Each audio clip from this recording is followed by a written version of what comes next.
Hola a todos, mi nombre es Daira Álvarez y el día de hoy en el canal Derecho para Todos vamos a hablar sobre el contexto regional y ecuatoriano respecto a las graves violaciones de los derechos humanos. Bienvenidos a todos y empezamos. Y empezamos con esta pregunta. ¿Qué pasó con los hermanos Restrepo? Bueno, para poner en contexto para poder responder esta pregunta, primero voy a ponerles en contexto.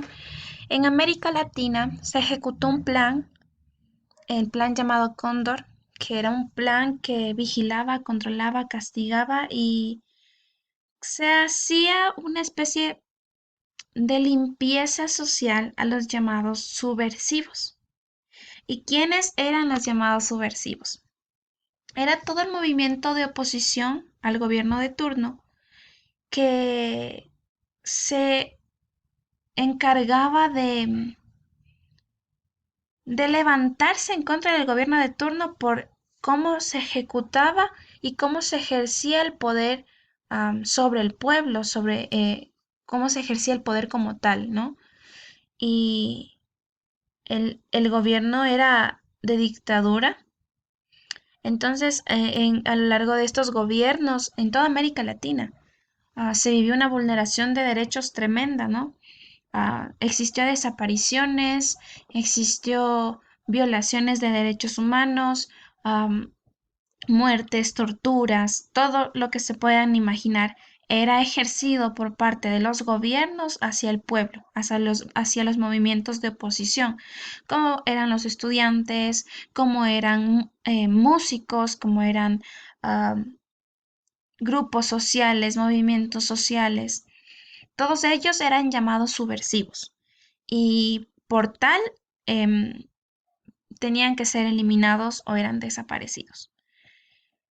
Entendiendo este contexto, bueno, en toda América Latina se vivió este tipo de dictaduras, mm, en un país más fuerte que el otro, pero quisiera recordar que esto es una época en el contexto latinoamericano que ha afectado y ha tenido secuelas hasta la actualidad y que ha quedado en la memoria de muchos compatriotas, de muchos hermanos de otros países también.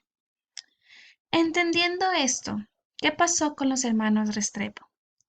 Los hermanos Restrepo desaparecieron en enero de 1988 durante el gobierno de León Febres Cordero.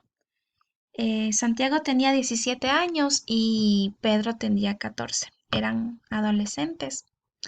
Según las investigaciones, la desaparición de los hermanos Restrepo fue responsabilidad de la Policía Nacional, del entonces llamado CIPIES, que era un servicio de investigación criminal. Ese escuadrón como tal fue creado por el gobierno de León Febres Cordero y era una estructura clandestina en la Policía Nacional que, según el informe de la Comisión de la Verdad, los escuadrones violaban la seguridad interna, ponían en riesgo la institucionalidad del Estado y realizaron como tal violaciones a los derechos humanos. Em, los hermanos Restrepo habían sido detenidos en el carro de su papá, como mencionaba, en el año 1988. Tras su detención, no hay claridad sobre lo que pasó con ellos, ¿no? Algunas versiones dicen que la policía los confundió con personas que estaba buscando la Policía Nacional como tal, y fueron detenidos arbitrariamente, torturados y asesinados. Nada se sabe de los restos porque nunca los encontraron. Hasta la actualidad no se sabe qué sucedió, dónde están sus cuerpos o qué sucedió como tal. Durante el gobierno de Febres Cordero en 1984 hasta el 88, se aplicó una represión contra los movimientos sociales de oposición. Uno de esos grupos era el reconocido Alfaro de Carajo, que utilizaba la violencia como mecanismo de presión hacia el Estado. Alfaro Vive Carajo era un grupo armado autodenominado, perdón, de izquierda revolucionaria y coincidían con pensamientos marxistas, leninistas. Ahora bien, la desaparición de los hermanos Restrepo ocurrió un viernes en la que justo sus padres estaban en la playa de viaje y la hermana de los dos hermanos se encontraba en una fiesta infantil. Los hermanos salieron de su casa en un vehículo, en el vehículo de su padre, y para despedir a un amigo que viajaba a Estados Unidos. En todo ese trayecto, pues la policía los arrestó. Am, Hay un documental súper interesante que quizás les ponga en la página web para que puedan saber más del caso, pero hasta el día de hoy no se sabe qué sucedió con los hermanos Restrepo. Es un caso que ha marcado la historia del Ecuador, eh, en el que se puede ver cómo se ejecuta la justicia en este país.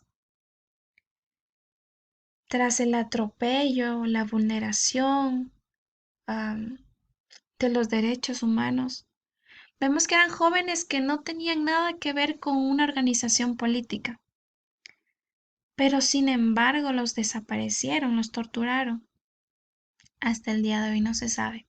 Y es lamentable pensar cómo sufrió la familia, cómo vivieron todo este proceso y cómo aún lo viven. Sin embargo, la lucha de esta familia ha sido constante porque hasta el día de hoy se ha dictado sentencia a los autores principales de este hecho.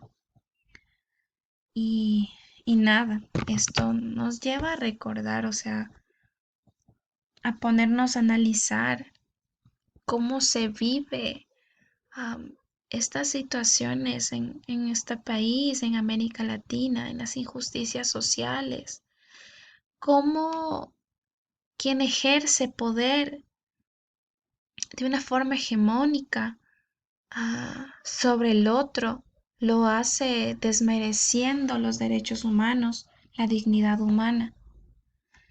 Y este es un caso que queda impregnado en el corazón de muchos, pero que nos lleva a reflexionar a qué no hacer y qué no reproducir. Y nada, espero que haya sido de mucho beneficio el que conozcan aquello y cualquier cosa estoy dejando información en la página web para que puedan visitarla y estoy muy agradecida, así que muchas gracias. Y no olvides darle like, suscribirte y visitar la página web que estará en la cajita de la descripción. Sé que será muy enriquecedor para ti si lo visitas.